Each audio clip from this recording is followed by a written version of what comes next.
Hello friend, आज हम लोग इंडियन पॉलिटी का 100 MCQ क्वेश्चन देखेंगे। ठीक है, लूसेंट से है ये। ठीक है, तो पहला क्वेश्चन है कि which of the following exercise most profound influence in framing the Indian constitution. तो गवर्नमेंट एक्ट ऑफ जो 1935 था वो मोस्टली इन्फ्लुएंस किया था, ठीक है, कॉन्स्टिट्यूशन को बनाने के लिए।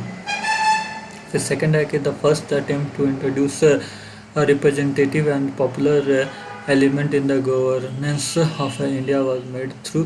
तो पॉपुलर अटेम्प्ट 1861 वाला है, ठीक है, एक्ट ऑफ गुड गवर्नेंस भी बोलते हैं इसको। तो इसीलिए पॉपुलर था, इसलिए ये 1861 पहला अटेम्प्ट बोला जा सकता है। ठीक है, फिर उसके बाद है तुम्हारा थर्ड की विच of the following act introduce communal electorate in India. तो कम्युनल इलेक्टोरेट तो मॉर्लेमेंटो वाला था 1909 वाला। फिर फोर है असर्सन रीजन। असर्सन है कि the government of India act of 1858 transfer the governance of India from East India company to the crown. बिल्कुल सही है। East India company was unwilling to administer the India any more. नहीं, ये गलत है, ये रीजन गलत है। ठीक है, तो ए सी आंसर हो जाएगा।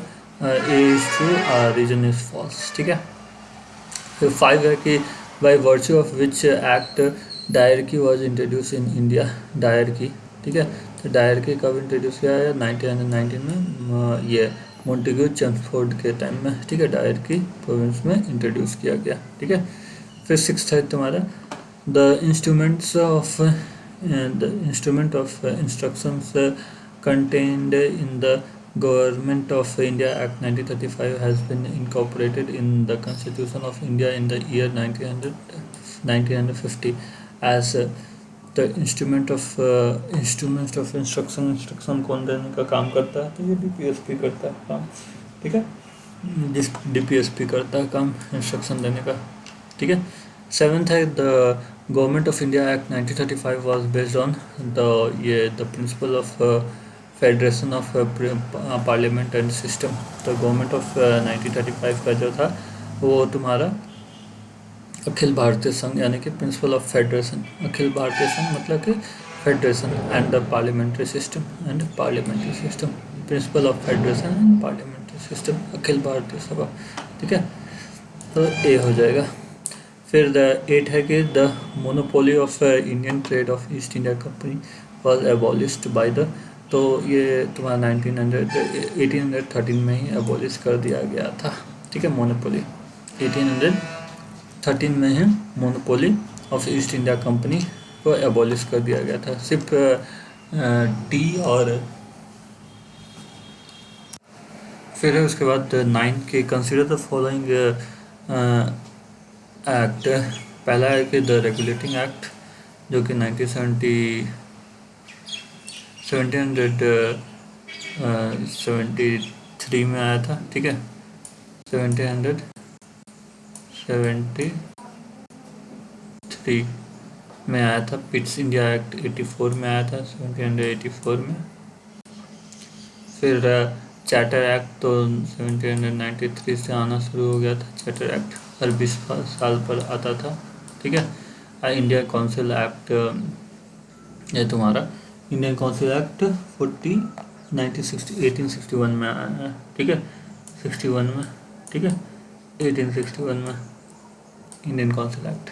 ठीक है, तो what is a correct chronology sequence of this. तो ये मतलब अरेंज ही हुआ 1, 2, 3 एंड 4। ठीक है, तो ए आंसर हो जाएगा। फिर consider the following statement. The objective of Montague Chelmsford reforms of 1919 was. तो मोंटेग्यू चेम्सफोर्ड रिफॉर्म्स 1919 का ऑब्जेक्टिव क्या था? तो to give power to the local government को पावर देने का ऑब्जेक्टिव था। ठीक है, फिर उसके बाद to establish dyarchy in the province, ये तो था ही तुम्हारा डायरकी। तो एक्सटेंशन ऑफ प्रोविंशियल गवर्नमेंट, तो हम प्रोविंशियल गवर्नमेंट को एक्सटेंड करने का भी था मोटिव, लेकिन लोकल गवर्नमेंट को पावर देने का ऐसा कुछ मकसद नहीं था इसका, ठीक है। तो आंसर हो जाएगा सी 2 and 3, ठीक है। लोकल गवर्नमेंट को क्यों करे, अंग्रेज लोग क्यों अच्छा काम करेगा इंडियन लोगों के लिए, कभी नहीं अच्छा काम करेगा, ठीक है।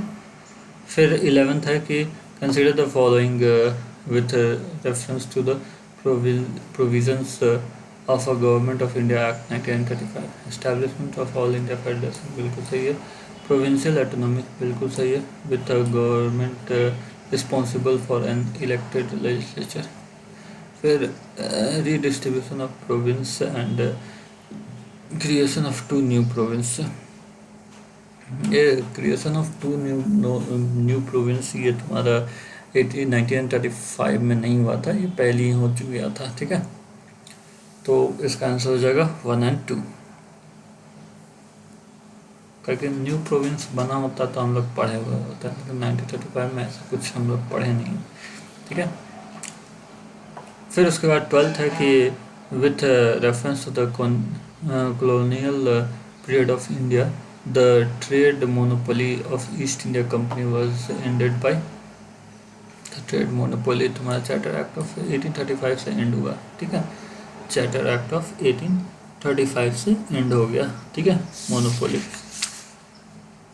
ठीक है। मोनोपोली किससे एंड हुआ, तो 1813 से ये तुम्हारा मोनोपोली जो है वो एंड हो गया, ठीक है। फिर उसके बाद है 13 नंबर कि consider the following statement with reference to the provisions of Morley Minto reforms act in the colonial India, ठीक है। मॉडलमेंटो यानी कि मॉडलमेंटो मतलब कि 1909 वाला, ठीक है। मॉडलमेंटो 1909 वाला। Parliamentary Reforms Act raised the number of additional number of central legislature, हाँ बिल्कुल रेज किया था। It introduced the principle of communal representation in the legislature, बिल्कुल। फिर उसके बाद थर्ड है कि it empowered the legislations to discuss the budget and move resolution on it। ये भी किया था कि तुम्हारा डिस्कस भी कर सकते हैं और बजट को, और रिजोल्यूशन भी पारित करवा सकते हैं, ठीक है। तो ये हो जाएगा सी आंसर 1, 2 and 3, ठीक है। फिर 14 है तुम्हारा कि two independent states of India and Pakistan were created by. तो इंडिपेंडेंट एक्ट ऑफ इंडिया 1947। 15 है कि असर्शन दिया हुआ है the government of India act 1919 was passed by the British Parliament to introduce the hierarchy in the provincial government। बिल्कुल सही है, directory provincial government में इंट्रोड्यूस करना था इसमें, तो 1919 वाला में बिल्कुल सही है। फिर रीजन क्या है, Montague Chelmsford reforms committees has recommend the introduction of directory in the provincial government, ये भी सही है, ठीक है। तो ये तुम्हारा ए हो जाएगा आंसर। फिर consider the following statement, the regulating act of 1717 was passed by the British Parliament in order to establish parliamentary control over the administrations of the East India Company territories in India, ठीक है। यही सी बात है, यही एक मकसद ही होगा, नहीं तो रेगुलेटरी एक्ट क्यों आएगा। Establishment of parliamentary control over the administration of the East India company territory in India. फिर सेकंड बोल रहा है कि make the governor of Bengal as the governor of the make the governor of Bengal as the governor general of Bengal. हाँ ये भी हुआ था, गवर्नर जनरल बना दिया गया था तुम्हारा वारेन हेस्टिंग को। End of a dual system of administration in India, हाँ ये भी हुआ था, डुअल सिस्टम ऑफ एडमिनिस्ट्रेशन को एंड करके पूरी तरह से तुम्हारा मतलब कि गवर्नर जनरल के अंदर में ले आया गया था, ठीक है। तो ये हो जाएगा आंसर 1, 2 and 3। फिर 17 है the first definite steps to provide parliamentary control over the East India company was taken by. The first definite steps to provide parliamentary control over the East India Company was taken by, तो ये तुम्हारा definite steps to provide parliamentary control, ये तुम्हारा regulating act of 1773, यही first step लिया गया, ठीक है, to control the East India Company. फिर Montagu Chelmsford report formed on the basis of the government of India act of 1919, ठीक है. फिर इसके बाद असर्शन है कि the government of India act 1935 and the constitution of the India are both lengthy document, बिल्कुल सही है. रीजन क्या है? The government of India act 1935 was taken as a model of substantially incorporated in the constitution of the India, बिल्कुल सही, इसी के कारण से लेंदी हो गया, तो ये हो जाएगा आंसर. 20 है कि through which one of the following were commercial activities of East India Company finally put to an end. तो commercial activity finally put into end किसके through which one of the following were commercial activities of the East India Company finally put to an end, ठीक है. तो छठा act of 1833 है finally put into end, ठीक है, ठीक है. Through which one of the following were commercial activities of the East India Company finally put to an end,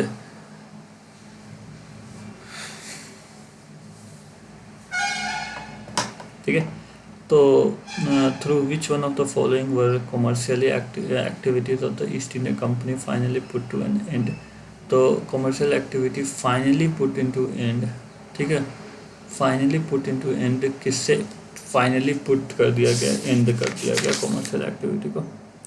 तो 20 का सी तुम्हारा ये charter act of 1833 finally put into and कर दिया गया, ठीक है. मतलब इससे पहले जो था उसमें तुम्हारा मोनोपोली ख़त्म किया था, लेकिन पूरी तरह से कॉमर्शियल एक्टिविटी को ही ख़त्म कर दिया तुम्हारा 1833 में. इससे पहले जो 1813 में जो हुआ था वो मोनोपोली, ईस्ट इंडिया कंपनी का मोनोपोली ख़त्म किया गया था कि और भी कंपनी आके यहाँ पर व्यापार कर सकता है, ठीक है, ट्रेड कर सकता है.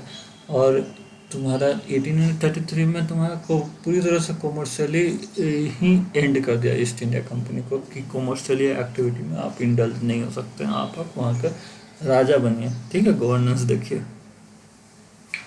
फिर 21 है कि which of the following vested the secretary of the states for the India with the supreme control over the governance of the India, ठीक है. तो तुम्हारा सेक्रेटरी SOS तुम्हारा 1861 जो एक्ट ऑफ गुड गवर्नेंस भी बोलता है, ये इसके थ्रू आया था, ठीक है. फिर है तुम्हारा कि 22 कि dyarchy was first introduce under. तो डायरकी जो है वो फर्स्ट इंट्रोड्यूस अंडर किसके अंडर में इंट्रोड्यूस किया गया. तो तुम्हारा डायरकी जो है वो माउंट फोर्ड रिफॉर्म्स, जो डायरकी जो है वो तुम्हारा ये मॉन्टेगो चैम्सफोर्ड रिफॉर्म के अंदर में 1919 में इंट्रोड्यूस किया गया, ठीक है. फिर 23 है कि which of the following was the main feature of the government of India act of 1919. तो मेन फीचर क्या था? पहला है कि introduction of separate electorates for the Muslim, ये तो पहले ही 1909 नहीं हो गया था, तो 1 हटा दो.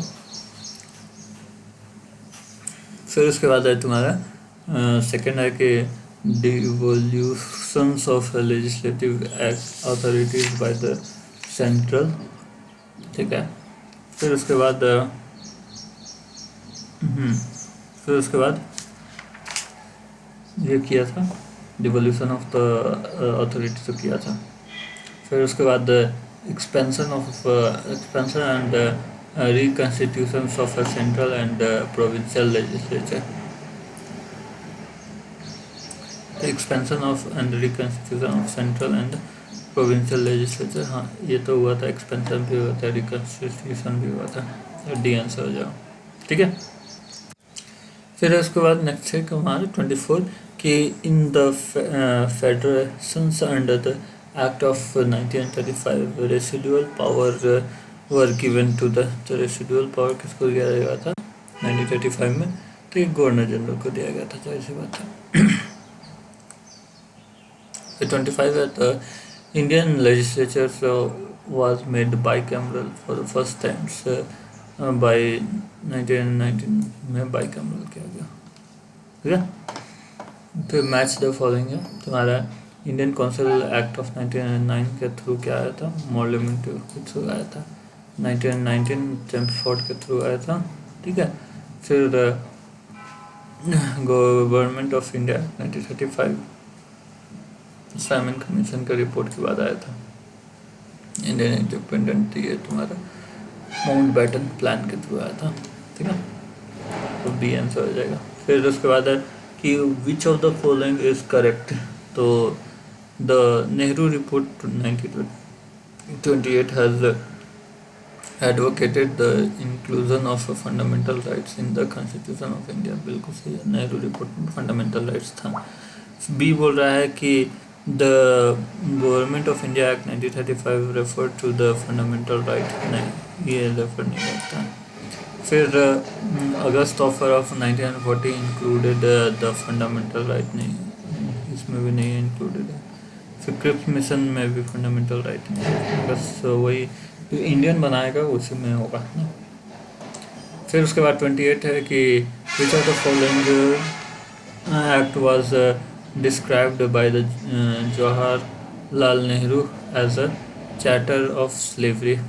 So which of the following act was described by the Jawaharlal Nehru as a charter of slavery? तो ये 1935 का जो एक्ट था, गवर्नमेंट ऑफ इंडिया एक्ट 1935, इसको नेहरू जी ने बोला था कि ये स्लेवरी का निशानी है, ठीक है। फिर उसके बाद 29 है कि in which year did the parliament enforce India constitution. तो 1915 में ये इन्फोर्स किया, ठीक है, पार्लियामेंट, ठीक है। फिर उसके बाद इन्फोर्स या अडॉप्ट, ठीक है।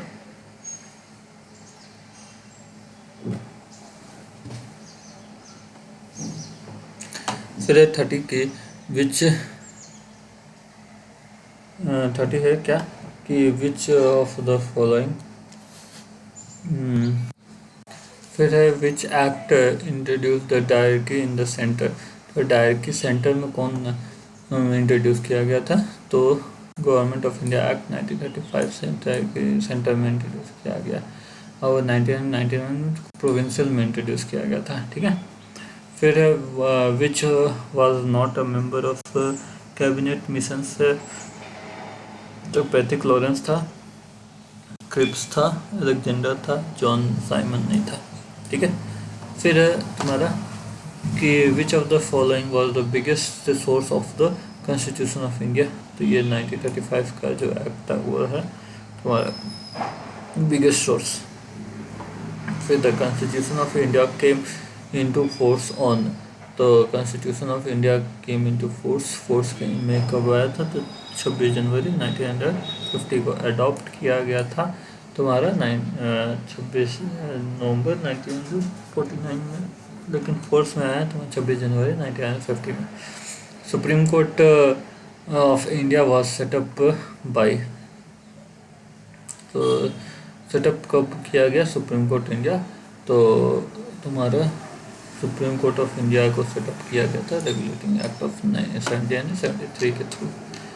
फिर उसके बाद है तुम्हारा कि the distribution of power between centre and the states in the Indian constitution is based on the scheme provided in the.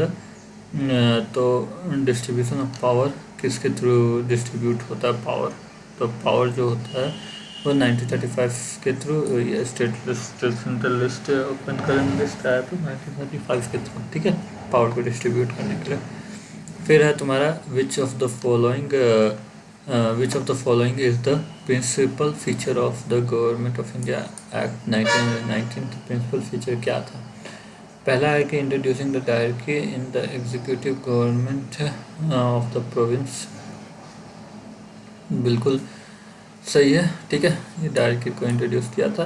फिर introducing the separate communal electorate of Muslim 1909 में हुआ था, ठीक है, 1909 में ही हो गया था, ठीक है। फिर devolution of legislative authority by the central to the province, ये हुआ था, ठीक है, तो सी आंसर हो जाएगा। फिर उसके बाद है तुम्हारा 37 की the Indian independent bill received the royal assent on. तो इंडियन इंडिपेंडेंट बिल जो है रॉयल एसेंट कब रिसीव कर लिया था? तो ये जो रॉयल एसेंट है ये तुम्हारा 18 जुलाई 1947 को ही रिसीव कर लिया था। और आज़ादी कब मिला? ये हम लोग को मिला तुम्हारा 15 अगस्त, ठीक है,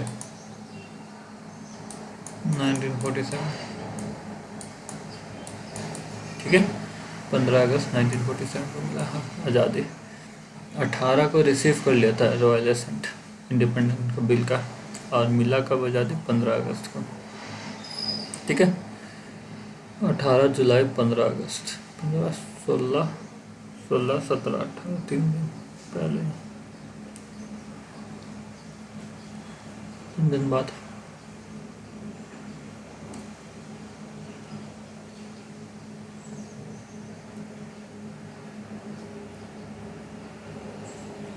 फिर नेक्स्ट क्वेश्चन है कि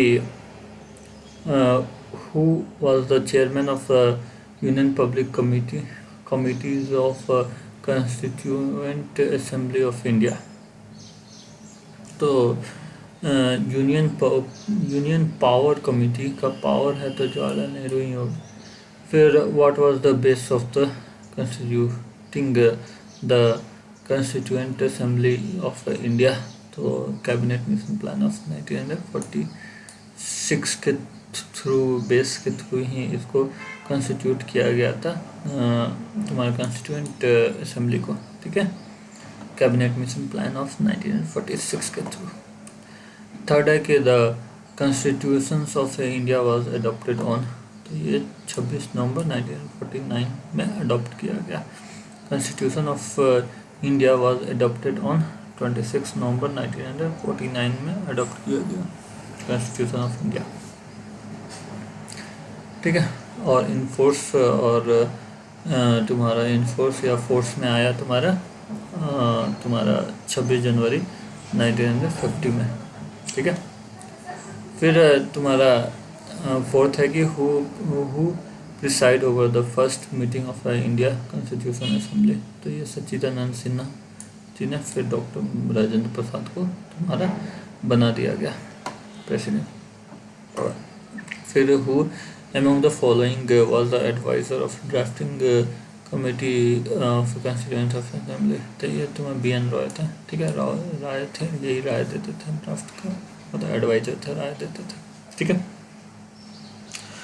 फिर उसके बाद the constitution assembly of India started functioning from the 9 दिसंबर 1946 से, ठीक है। फिर उसके बाद तुम्हारा 9 दिसंबर 1946 से।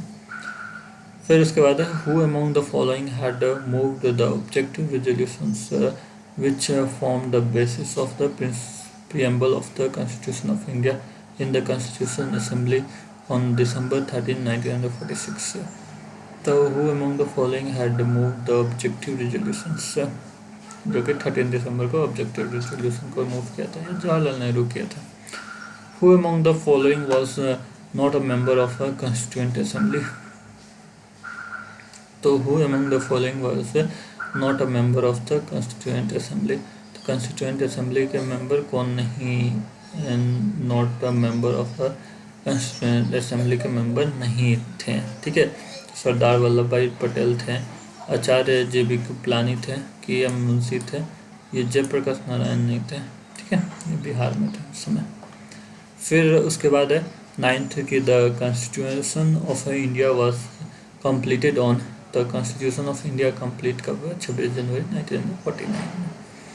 How many sessions of Indian constitution assemblies were conducted for the formulation of the Indian Constitution? तो टोटल 11 सेशन को ये फॉर्मुलेट किया गया, ठीक है। 11, एक और एक 11। फिर 11 नंबर क्वेश्चन है कि the first day session of Indian constituent assembly was chaired by, तो ये फर्स्ट डे कौन चेयर किया? चिदानंद सिन्हा। फिर उसके बाद 12 है, how much time the constituent assembly took to frame the constitution of the India, तो ये 2 साल 11 महीना 18 दिन, ठीक है। फिर 13 है कि the constituent assembly setup drafting committees under the chairmanship of doctor B.R. Ambedkar on the Constituent Assemblies set up drafting committees under the chairmanship of Dr. B.R. Ambedkar on 26 August 1947, 29 अगस्त 1947 को ये हुआ। क्या तुम्हारा ये मतलब कि डॉक्टर B.R. अम्बेडकर को drafting committee का चेयरमैन बनाया गया, ठीक है। मतलब कि 15 अगस्त 1947 में आज़ादी मिला, 29 अगस्त 1947 में इनको चेयरमैन बना दिया गया डॉक्टर B.R. अम्बेडकर को। फिर 14 है, who was the chairman of the provincial constitutions committees of the constituent assembly, तो who was the chairman of provincial constitutions committee of constituent assembly, तो प्रोविंशियल कॉन्स्टिट्यूशन कमिटीज में प्रोविंशियल में कौन रहेगा? तो प्रोविंशियल में सरदार वल्लभ भाई पटेल रहेंगे, प्रोविंशियल में तुम्हारा स्टेट, और यूनियन में तुम्हारा PR पंडित जवाहरलाल नेहरू रहेंगे। बाकी तुम्हारा ये provincial constitutions committees of constituent assembly में सरदार वल्लभ भाई पटेल रहेंगे, ठीक है।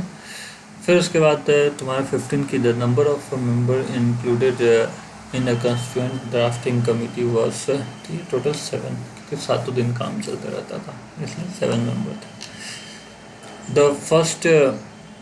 The first session of the constitutional assembly was held on, तो first session of constitutional assembly कब हेल्ड किया गया? तो दिसंबर 9, 1946 में, ठीक है। 11 में तुम्हारा डॉक्टर राजेंद्र प्रसाद को तुम्हारा प्रेसिडेंट ये बना दिया गया, और तुम्हारा चेयरमैन जो भी बोला, और 13 को तुम्हारा वो ऑब्जेक्टिव रेजोल्यूशन जवाहरलाल नेहरू लाए थे, ठीक है।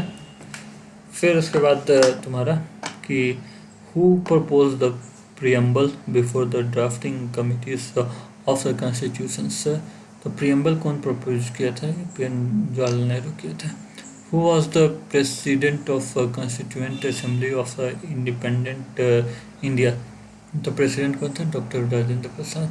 फिर deferment of adult franchises for the 15th year was advocated in the constituent assembly bye, तो ये adult franchises for 15 years was advocated in the constitution assembly bye, तो ये तुम्हारा मौलाना आज़ाद के द्वारा किया गया था, ठीक है। फिर उसके बाद है कि member of the constituent assembly were the elected by the provincial assembly, जो प्रोविंशियल असेंबली से इलेक्ट होके आते हैं। The member of constituent assembly were elected by the provincial assembly, provincial assembly से इलेक्ट होके आते हैं। Member of a constituent assembly were elected by the provincial assembly, provincial assembly से इलेक्ट होके आते हैं मेंबर, ठीक है। Member of a constituent assembly were elected by the provincial assembly, provincial assembly से इलेक्ट होके आते हैं, ठीक है। फिर उसके बाद तुम्हारा कि who among the following was the chairperson of the drafting committees set up by the Constitution, तो B.R. अम्बेडकर ड्राफ्टिंग कमेटी के चेयरमैन थे। During which of the following period did the Constituent Assemblies deliberate upon the finalizing the constitutions of the India, तो दिसंबर 1946 to नवंबर 1949 तक चला था, ठीक है। तो सी आंसर हो जाएगा। फिर उसके बाद तुम्हारा how many members were initially there in the constituent assembly of India. तो 300 मेंबर थे, ठीक है। फिर उसके बाद है तुम्हारा who among the following was the chairman of a union constitution of the committee committees of the constitution assembly. तो chairman of union constitution committees, तो यूनियन है तो जवाहरलाल नेहरू कर लो, ठीक है। यूनियन और प्रोविंस, ये यूनियन और स्टेट आएगा तो जवाहरलाल नेहरू, और प्रोविंशियल आएगा तो सरदार वल्लभ भाई पटेल, ठीक है। फिर उसके बाद है तुम्हारा silent feature of the constitution क्या है, क्या क्या। तो the president government government operates on the principle of separation of power. Presidential government operates on the principle of separation of the power, ठीक है। वो ऑपरेट सेपरेट, प्रेसिडेंट वो काम करता है, लेजिस्लेचर जो है वो सेपरेट काम करता है, एग्जीक्यूटिव सेपरेट काम करता है, लेकिन यहाँ पर तो पार्लियामेंट्री में कोलैबोरेशन के साथ काम करता है, ठीक है। ये मैच द फॉलोइंग है। Presidential system separation of the power, बिल्कुल सही है। Parliamentary system close relation between the executive and legislative. Federal systems division of the power, division of the power होता है, स्टेट अलग काम करता है और सेंट्रल अलग काम करता है। Unity system concentration of the power, ठीक है। तो ए आंसर हो जाएगा। फिर है तुम्हारा 3 विच of the following countries have an unwritten. तो अनरिटन कॉन्स्टिट्यूशन यूके में, बाकी यूएस में रिटन है, इंडिया में रिटन है, पाकिस्तान में रिटन है। फिर 4 है कि the basic feature of Indian constitution which are not amendable under the article 368 are. तो बेसिक फीचर क्या नहीं अमेंड किया जाता है। तो sovereignty, territory integrated, federal systems, judicial review and parliamentary system of government, ये सबको अमेंड नहीं किया जा सकता। ये सब बेसिक स्ट्रक्चर है। The unitary system of the government possesses which of the following advantage. तो यूनिटरी तो स्ट्रॉन्ग स्टेट हो जाता है, ठीक है, मतलब स्ट्रॉन्ग कंट्री हो जाता है, यूनिटरी फीचर में स्ट्रॉन्ग कंट्री हो जाता है, ठीक है। फिर है तुम्हारा कि तुम्हारा which of the following countries enjoy the federal forms of the government. तो यूएसए में फेडरल फॉर्म है, चाइना में यूनिटरी है, क्यूबा में यूनिटरी है, बेल्जियम में यूनिटरी है, यूएस में फेडरल टाइप ऑफ सिस्टम, ठीक है। फिर 7th है कि the English crown is an example of nominal executive, बस नाम का है, ठीक है। The declaration of democracy in the government of the people by the people for the people was made by the. तो ये अब्राहम लिंकन जी ने बोला था कि declaration that democracy is a government of the people by the people for the people, Abraham Lincoln ji ने बोला था। What is Gandhi definitions of Ramraj. तो रामराज का डिफिनेशन क्या है। तो what is the Gandhi ji definition of Ramraj. तो sovereignty of the people based on the pure moral authority, ठीक है, ये आंसर हो जाएगा। फिर 10 है कि the most essential feature of a parliamentary form of the government is. तो पार्लियामेंट्री फॉर्म का मोस्ट इसेंशियल क्या है, इंडिपेंडेंट जुडिशियरी। फिर 11th है कि स्टेटमेंट 1 कि the constitution of India is a liberal constitution, ठीक है। स्टेटमेंट 2 है it provide fundamental rights to the individual. तो both the statement is true and तुम्हारा statement 2 is the correct explanation of the 1, ठीक है, इसीलिए लिबरल है क्योंकि फंडामेंटल राइट्स सबको दिया गया है, ठीक है। 12 बोल रहा है कि eight which of its session did the Congress officially accepted the socialist pattern of society. तो आबादी सेशन, ठीक है, ऑफ दिस सेशन ऑफ 1955 में ये अडॉप्ट किया गया, ठीक है, कि सोशलिस्ट पैटर्न ऑफ सोसाइटी को अडॉप्ट किया गया, ठीक है, ऑफ द सेशन ऑफ 1955 में, ठीक है, ये याद रखना, ऑफ द सेशन ऑफ 1955 में सोशलिस्ट पैटर्न को अडॉप्ट किया गया, ठीक है। 13 है कि in India polity which one is supreme, the constitution he supreme है, ठीक है, सबसे ऊपर द कॉन्स्टिट्यूशन है। फिर 14 है the Indian polity the executive is subordinates to the, तो एग्जीक्यूटिव जो है वो सबऑर्डिनेट होता है लेजिस्लेटिव के, ठीक है, सबऑर्डिनेट होता है लेजिस्लेटिव के।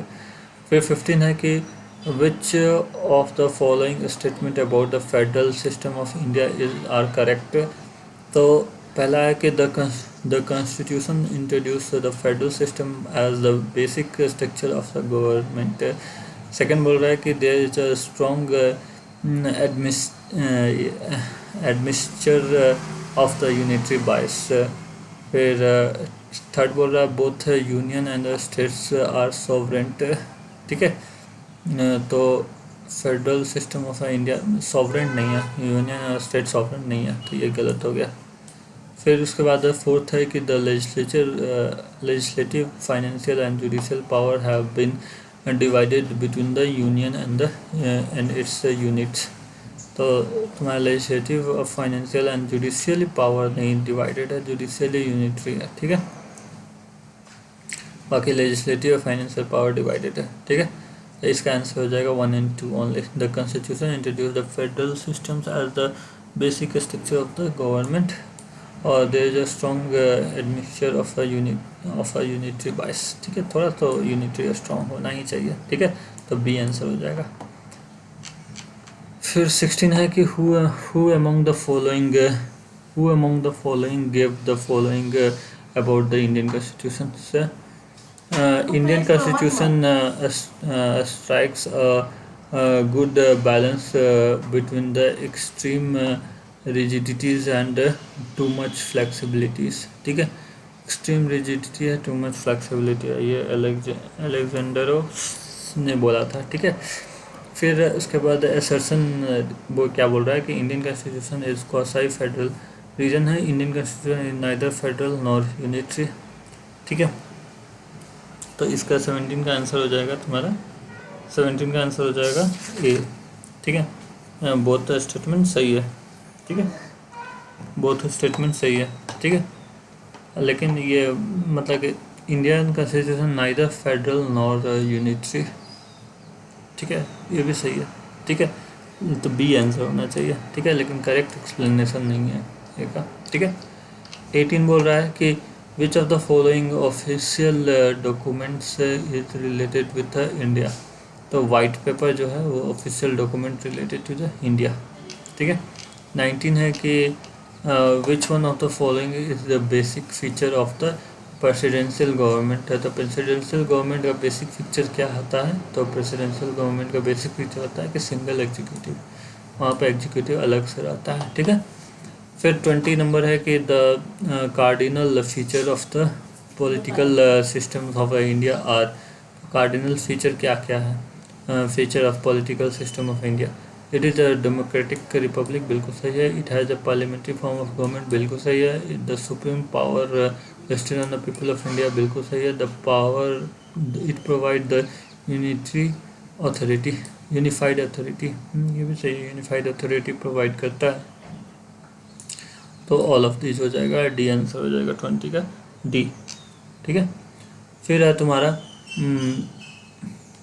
21 कि where was the concept of written constitution first born, तो ये यूएसए में बॉर्न हुआ था फर्स्ट, ठीक है। फिर है तुम्हारा कि where was the first parliamentary form of government form, तो ये ब्रिटेन में parliamentary form of government form हुआ था पहला, ठीक है।